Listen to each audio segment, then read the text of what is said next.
David Guiraud, est-ce qu'il ne pose pas quand même, Michel Sardou, est-ce qu'il ne pose pas la question du consentement à l'impôt et du ras-le-bol fiscal? Alors, moi, Michel Sardou, c'est pas ma référence. Mais clairement, il y a quelque chose qui est en train de craquer dans le pays, c'est le consentement à l'impôt. Mais sûrement pas de la manière dont Michel Sardou l'envisage. Moi, je crois qu'il y a quelque chose qui est en train de craquer vis-à-vis du consentement à l'impôt, parce que ce qu'on observe dans les débats budgétaires, mais aussi dans la société, c'est quoi? C'est qu'en France, les plus riches ne veulent plus participer à l'impôt. C'est-à-dire que, par exemple, on a la question d'une taxe Zuckman qui a été discutée, qui a été rejetée par M. Mendes et les députés du Bloc central, bien aidés d'ailleurs par d'autres organisations politiques. Qu'est-ce que c'était cette taxe? C'était de dire, mais attendez, en 20 ans, la fortune des 500 plus grandes fortunes professionnelles de France, elle a été multipliée par 10. Dans les années 2000, c'était 120 milliards d'euros qu'ils avaient. Aujourd'hui, c'est 1200 milliards d'euros. Donc on dit, et pourquoi 1200 milliards? Parce qu'ils échappent à l'impôt via des mécanismes d'optimisation fiscale. Donc ça, ils veulent plus. Par contre, ce qui est vrai, c'est qu'en bas, les Français, ils peuvent plus. Ils peuvent plus payer. C'est-à-dire que aujourd'hui, on est sur un système fiscal dont la première ressource de l'État, c'est la TVA.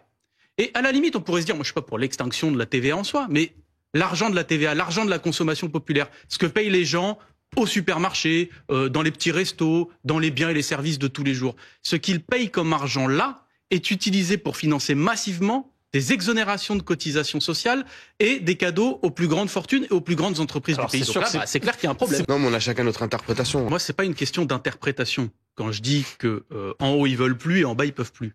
Taux moyen d'imposition des entreprises. Les PME dans notre pays, c'est 21% en France.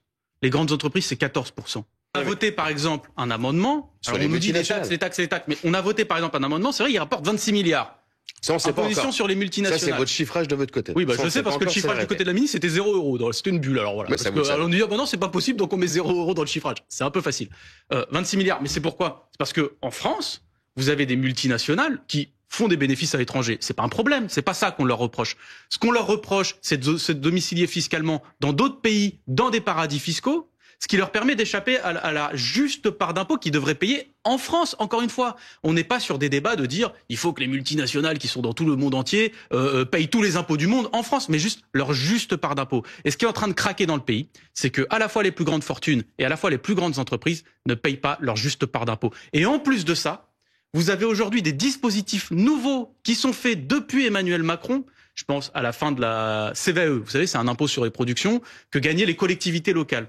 Mais cet impôt, il est supprimé. Mais il est compensé. Et il est compensé avec l'argent de la TVA. Ça veut dire quoi? Ça veut dire que vous demandez aux Français qui font leurs courses au supermarché de compenser la baisse d'un impôt sur les plus grandes entreprises. Vous oubliez de dire qu'on a enlevé la CVAE chez les entreprises, mais on a enlevé la taxe d'habitation pour le particulier. On a toujours trouvé un équilibre entre les particuliers et les entreprises pour faire en sorte que ce soit une dynamique générale. La taxe d'habitation, elle touchait en partie les classes moyennes, c'est vrai. Sauf qu'on s'est aperçu de quoi quand on a supprimé la taxe d'habitation? Même des étudiants, même des personnes âgées, tout le monde. Donc, quand on a supprimé la taxe d'habitation, on s'est aperçu de quoi? Que les 20% les plus riches bénéficiaient à 50% de la suppression de cette taxe d'habitation. C'est précisément pour cette raison que dans les débats budgétaires, nous avons proposé non pas de rétablir la taxe d'habitation pour tout le monde, mais pour les 20% les plus riches pour qu'ils contribuent encore une fois à leur juste part d'impôt. Mais pourquoi je vous dis ça? Parce que par exemple la taxe d'habitation, vous dites on l'a supprimée. Ça reste une rupture d'égalité. Pareil, la taxe d'habitation, l'argent de la suppression de la taxe d'habitation a été compensé. Oui, par l'État à l'euro près. Par quoi? Non, par l'argent de la TVA. C'est marqué noir sur blanc dans les documents financiers. À l'euro près.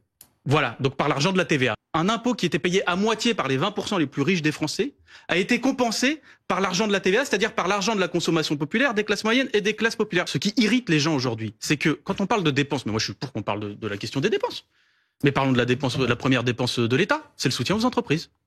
Et c'est le soutien à quelles entreprises? Aux grandes entreprises, aux grandes multinationales. Mais attendez, pardonnez-moi, mais moi je vous donne des éléments concrets. Vous pouvez me dire que j'interprète, etc.